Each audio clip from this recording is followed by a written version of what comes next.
Pemirsa, kabar mundurnya Peri Warjio dari kursi Gubernur Bank Indonesia memicu reaksi spontan yang tajam di pasar keuangan, di mana nilai tukar rupiah kembali tertekan hingga menembus level psikologis Rp18.000 per dolar AS.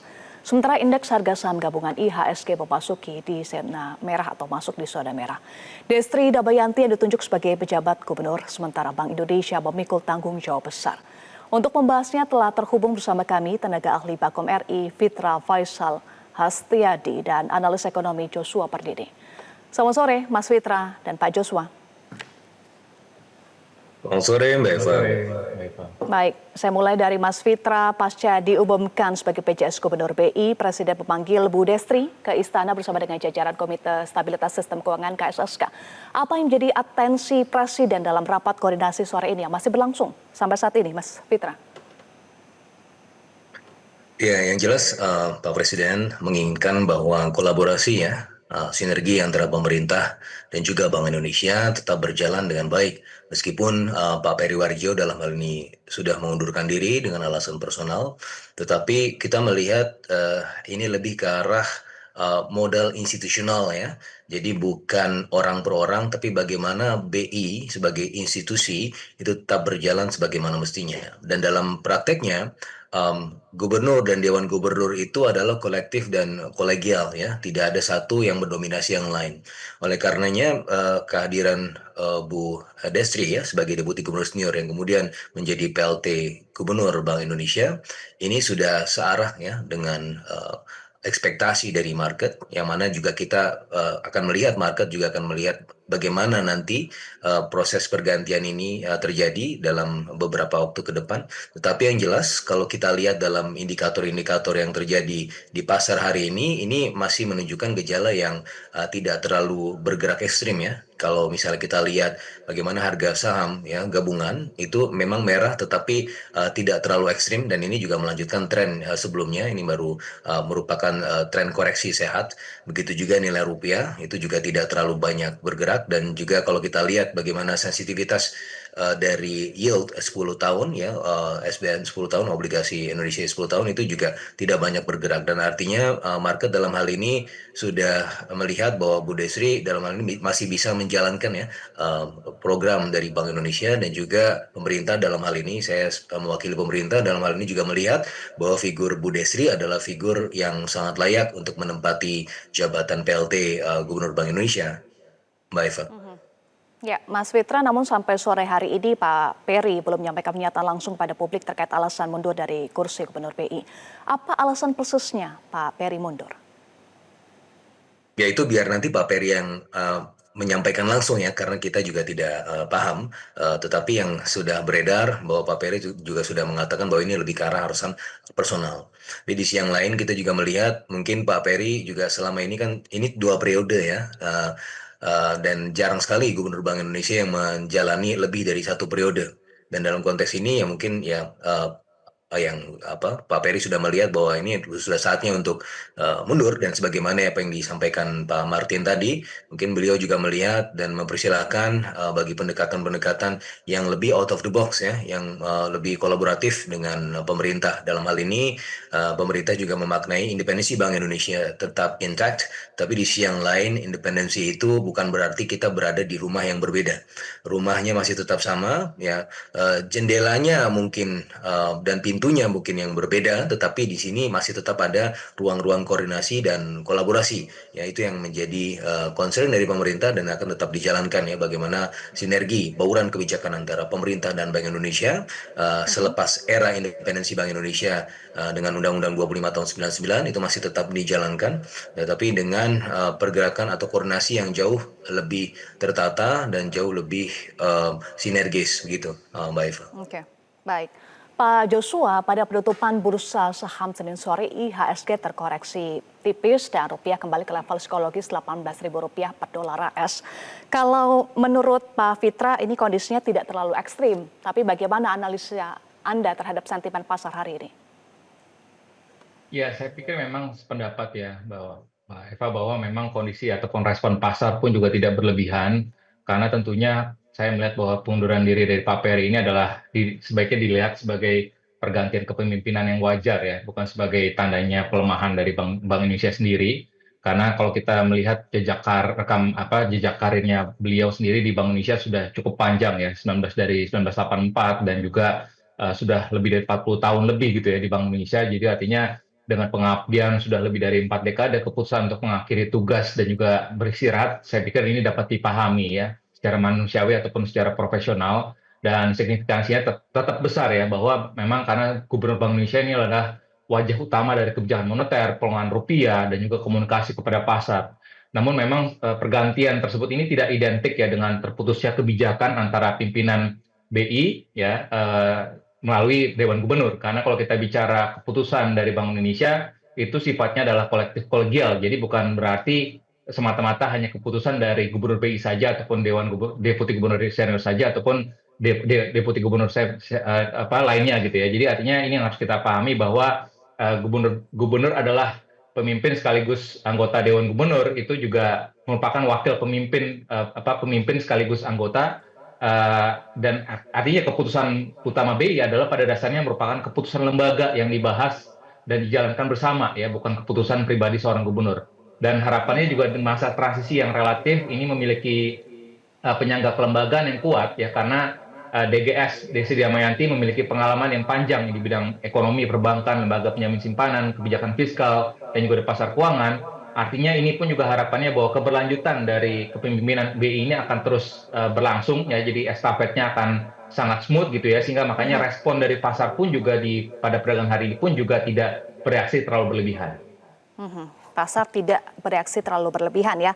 Soal keberlanjutan dan transisi yang smooth, nanti kita akan bahas lagi, termasuk yang paling disorot yang menjadi perhatian publik adalah nilai tukar rupiah. Apakah hal ini akan menjadi prioritas utama Destri sebagai PJSPI? Usai jeda, kita akan kembali, pemirsa tetaplah bersama kami. Anda kembali bersama kami di Prime Time News. Kita lanjutkan Mas Fitra dan Pak Joshua. Tadi Anda sampaikan Pak Joshua soal keberlanjutan dan transisi yang smooth, tetapi ada hal lain yang juga disorot oleh publik dan menjadi perhatian adalah nilai tukar rupiah. Apakah hal ini akan menjadi prioritas utama Destri sebagai PJSPI? Ya, kalau kita bicara nilai tukar rupiah tentu ya, bahwa salah satu tujuan utama dari Bank Indonesia adalah menjaga stabilitas rupiah, dan tentunya inilah menjadi salah satu pekerjaan rumah yang berat ya. Di satu sisi adalah fokus utamanya dalam menjaga stabilitas rupiah, namun juga di sisi lainnya bauran kebijakan Bank Indonesia pun juga diarahkan untuk mendukung pertumbuhan ekonomi gitu ya. Jadi artinya ini suatu hal yang harus berbagai kebijakan yang sudah ditempuh dalam beberapa bulan terakhir ini, khususnya dalam bulan Mei dan Juni yang lalu, menaikkan suku bunga cukup agresif ya, ini sangat tidak populer gitu ya. Dan karena tentunya di sisi lainnya pemerintah dengan implementasi pro-growth fiscal policy-nya tentu ini akan menjadi tapi Bank Indonesia di sisi lainnya ini juga menggulirkan kebijakan-kebijakan yang akomodatif, misalkan insentif kebijakan ya, likuiditas kebijakan makroprudensial, lalu juga kebijakan-kebijakan lainnya yang terkait dengan sistem pembayaran, pendalaman pasar keuangan yang masih tetap akomodatif. Artinya ini menjadi salah satu jurus-jurus kebijakan, bauran kebijakan Bank Indonesia yang terus akan dilanjutkan ya, oleh Bu Destri, dan harapannya ini akan tetap memberikan dukungan ya, karena misalkan kita lihat instrumen dari SRBI. Jadi kalau sepanjang tahun ini dari bulan Januari hingga bulan Juli ini terbukti bahwa instrumen SRBI inilah yang bisa menahan arus modal asing keluar dari pasar keuangan domestik kita dan bisa menangkap masuknya dana-dana asing. Dan itulah kalau bisa kita bayangkan tanpa adanya SRBI, dampaknya kepada aliran modal asing keluar bisa lebih masif dan dampaknya kepada rupiah seperti apa. Sehingga tentunya ini hal-hal seperti ini yang harus kita lihat juga, bahwa tapi kembali lagi kita harus pahami bahwa rupiah itu tidak semata-mata hanya dipengaruhi oleh kebijakan moneter saja. Yang perlu kita pahami adalah rupiah ini juga dipengaruhi oleh kebijakan ataupun dari kondisi eksternal dan juga dari sisi kondusivitas dari kebijakan domestik kita sendiri gitu ya. Selama tadi trust dan juga confidence dari para investor, khususnya investor asing ini tidak cukup confident ya, mempertimbangkan kita saat ini mengalami twin defisit kembar, yakni defisit di current account dan juga defisit fiskal, tentunya ini akan sangat berat ya kalau hanya kita mengandalkan kebijakan moneter saja. Jadi tadi kata kuncinya adalah bagaimana kita mengorkestrasikan kebijakan fiskal dan moneter ini bersinergi, tapi secara khusus tadi bagaimana meningkatkan trust dan juga confidence dari para pelaku pasar ataupun investor asing, yang ini tidak sepenuhnya hanya semata-mata kepada kebijakan moneter saja. Iya, orkestrasi fiskal dan moneter, jangan lupa trust dan confidence dari pelaku pasar. Nah, kalau kita melihat sosok Destri punya rekam panjang di perbankan, Mas Fitra, apakah ini juga mempengaruhi optimisme publik dan pasar kepada sosok Destri selama menjabat sebagai pejabat sementara BI, Gubernur BI? Ya, baik. Terima kasih Mbak Eva. Jadi tentunya saya ini melihatnya dalam POV sebagai pemerintah ya. Dan selama ini Bu Destri sudah menjalankan perannya dengan sangat baik sekali sebagai Deputi Gubernur Senior, berkoordinasi lintas aktor ya, dalam hal ini Bank Indonesia dengan kementerian dalam pengembangan pemerintah dan juga dengan forum KSSK yang jauh lebih luas. Dan dalam konteks ini Bu Destri sudah terbukti dan juga memiliki pengalaman praktis ya di lapangan. Dan oleh karenanya ini kami dari pemerintah melihat Bu Desri juga adalah sosok yang bisa ya mengawal institusi ini sampai nanti ada proses penggantian lebih lanjut. Bisa jadi Bu Desri yang akan definitif di sana atau bisa jadi yang lain. Tetapi untuk saat ini kita melihat bahwa Bu Desri tentunya adalah pilihan yang terbaik untuk menjalankan domain institusional dari Bank Indonesia. Dan dalam hal ini pemerintah juga sangat mengharapkan kolaborasi ya dengan Bank Indonesia karena selama yang sama dengan apa yang disampaikan Pak Joshua tadi, kita memiliki beberapa target ya, misalnya kestabilan nilai tukar dan juga ada pertumbuhan ekonomi. Tetapi jangan sampai kemudian ketika kita dalam satu perahu yang sama, tetapi mendayungnya di arah yang berbeda dan pada akhirnya itu akan menjadi suatu kesia-siaan ketika contractionary monetary policy ya diimbangi dengan expansionary fiscal policy, artinya is a waste of money gitu ya dalam konteks itu. Maka perlu dalam hal ini untuk menjaga sinergi ya sebagaimana tadi juga sempat disampaikan Pak Joshua, 100 basis poin peningkatan suku bunga Bank Indonesia sebenarnya juga terefleksi ke hal-hal yang jauh lebih constraining ya, seperti misalnya kemarin consumer confidence index kita jatuh ke 117,8, salah satunya kalau kita lihat dari analisa dari S&P itu salah satunya karena ada keketatan moneter. Tentu ini suatu hal yang bisa dimaklumi juga karena kita juga dalam hal untuk menangkis tekanan dari luar terhadap rupiah ya, ini adalah salah satu mekanisme yang bisa dilakukan. Tapi di sisi yang lain ya sinergi kebijakan dalam konteks likuiditas, penjagaan inflasi dan pertumbuhan ekonomi tetap harus dijalankan. Nah, salah satu instrumen yang juga menjadi perhatian khusus dalam konteks tarik menarik likuiditas adalah SRBI ya. Perlu dimaklumi juga dan pantas dimaklumi bahwa SRBI dilakukan sebagai mekanisme defensif ya terhadap penjagaan terhadap rupiah. Tapi di sisi yang lain ya dengan adanya SRBI itu juga menguras likuiditas dari pasar keuangan ya dalam sistem perbankan dan pada akhirnya itu juga punya dampak yang punya potensi yang juga negatif. Nah, hal-hal seperti ini yang juga harus dikoordinasikan, dibicarakan, didiskusikan dari awal sehingga kemudian tidak memberikan suatu pengaruh yang offsetting antara satu dengan yang lain begitu, Mbak Eva. Oke. Pak Joshua, selama kepemimpinan Peri Warjio di tahun 2026, Pak Peri telah menaikkan suku bunga acuan sebesar 1% atau 100 basis point, saat ini menjadi 5,75%.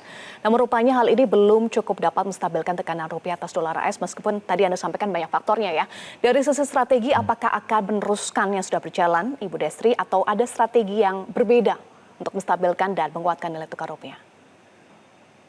Ya, saya pikir memang tantangan bagi Gubernur BI interim saat ini Bu Destri ataupun nanti yang akan definitif tentunya tantangannya adalah tadi bagaimana menjaga rupiah dan juga inflasi ya tanpa meredam pertumbuhan ekonomi ya. Artinya Gubernur BI interim dan juga definitif ke depannya ini harus mampu menjelaskan ya bahwa stabilitas ini bukan lawan dari pertumbuhan dan rupiah yang saat ini mungkin bergerak volatile ataupun itu bergerak cukup dinamis ini akan tentunya menaikkan biaya impor, inflasi, suku bunga kredit, dan juga beban utang, ya sehingga penurunan suku bunga yang dipaksakan justru akan merugikan dari pertumbuhan dalam jangka menengah.